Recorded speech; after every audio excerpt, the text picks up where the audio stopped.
आज मैं पाठ 4 का अध्ययन कराऊंगी, जिसका शीर्षक है मंत्र। संध्या का समय था। डॉक्टर चड्ढा गोद खेलने के लिए तैयार हो रहे थे। तभी उनके पास एक बूढ़ा व्यक्ति आया, जिसका पुत्र काफ़ी समय से बीमार था।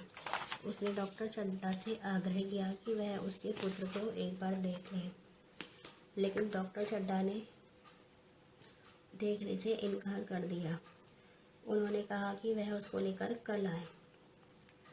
उसी रात को उसका हंसता खेलता 7 साल का बालक अपनी बाल लीला समाप्त करके इस संसार से सिधार गया।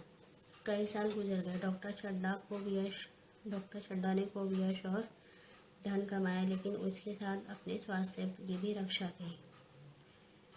उनके 2 बच्चे हुए, एक लड़का और एक लड़की। लड़के का नाम था कैलाश। कैलाश की सहपाठी थी मृणालिनी। कैलाश को सांप पालने का बहुत शौक था और वह उनका ना तो दांत निकालता था, ना ही जहर।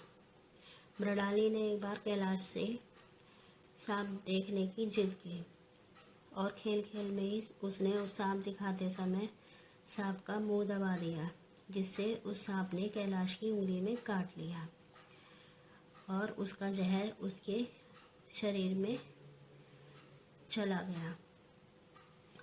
तभी उसकी स्थिति बिगड़ती चली गई और वह नीचे गिर पड़ा और बहुत ज़्यादा उसकी स्थिति खराब हो गई। तभी पता चला कि वहाँ पर कुछ मील दूर एक बूढ़ा व्यक्ति रहता है, जो सांप के जहर को निकालने में समर्थ है। वहाँ एक व्यक्ति गया, जिसने उससे बहुत आग्रह किया कि वह आए और उसको जहर को निकाल दे। लेकिन जो वो व्यक्ति था, वो था जिसने अपने पुत्र को दिखाने वह चड्ढा के पास गया था और उस चड्ढा ने उसे देखने से मना कर दिया था और वह परलोक सिधार गया था। यह बात सुनकर पहले तो वह बूढ़ा व्यक्ति अत्यंत खुश हुआ कि अब उसे पता चलेगा कि बेटे को खोने का गम कैसा होता है।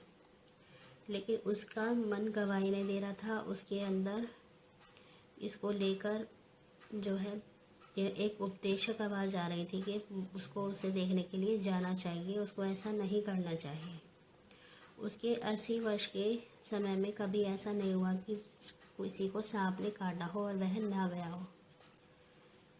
और अंत में उसने किवाड़ खोले और धीरे से, जिससे कि उसकी पत्नी को खबर ना हो, वह बाहर निकल गया।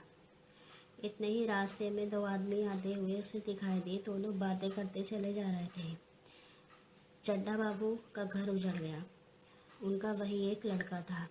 भगत के कानों में यह आवाज़ पड़ी। उसकी चाल और भी तेज हो गई। वह कोई 10 मिनट चला होगा। डॉक्टर साहब का बंगला नजर आया। बिजली की बत्तियां जल रही थी, मगर सन्नाटा छाया हुआ था। रोने पीटने की आवाज़ न आती थी। भगत का कलेजा धक धक करने लगा। कहीं मुझे देर तो नहीं हो गई है, वह दौड़ने लगा।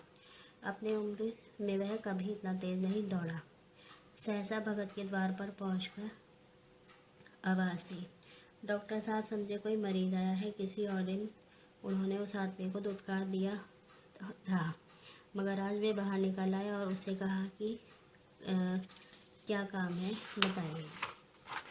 आज मैं बहुत मुसीबत में हूँ, आप फिर कभी आना। भगत ने कहा, सुन चुका हूँ बाबूजी, इसीलिए आया हूँ। भैया कहाँ है, ज़रा मुझे दिखा दीजिए। चड्ढा को आशा न थी, लेकिन फिर भी उसने उसको भगत को दिखा दिया। भगत ने उसके पुत्र को देखा और कहा कि अभी कुछ नहीं बिगड़ा है। उसने कहारों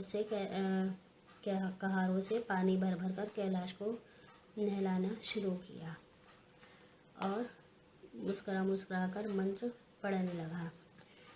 मंत्र समाप्त हो जाता और वह पानी डालता। इसी तरह काफ़ी समय तक करता रहा और कुछ समय बाद उसकी लाल लाल आँखें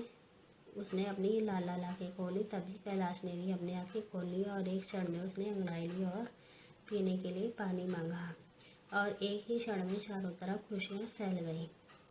सभी मित्रगण डॉक्टर चड्ढा को मुबारकबाद देने लगे।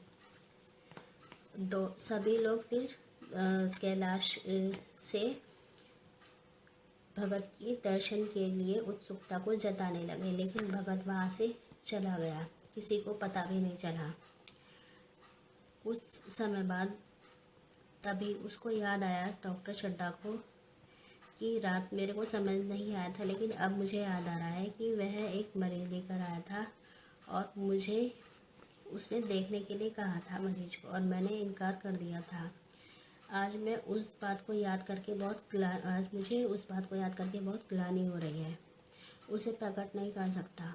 मैं उसे खोज निकालूंगा, उसके पैरों में गिरकर अपने अपराध की क्षमा कराऊंगा। वह कुछ लेगा नहीं, यह जानता हूँ। उसका जन्म यश की वर्षा करने के लिए हुआ है। उसकी सज्जनता ने मुझे ऐसा आदर्श दिखा दिया जो अब जीवन भर मेरे सामने रहेगा।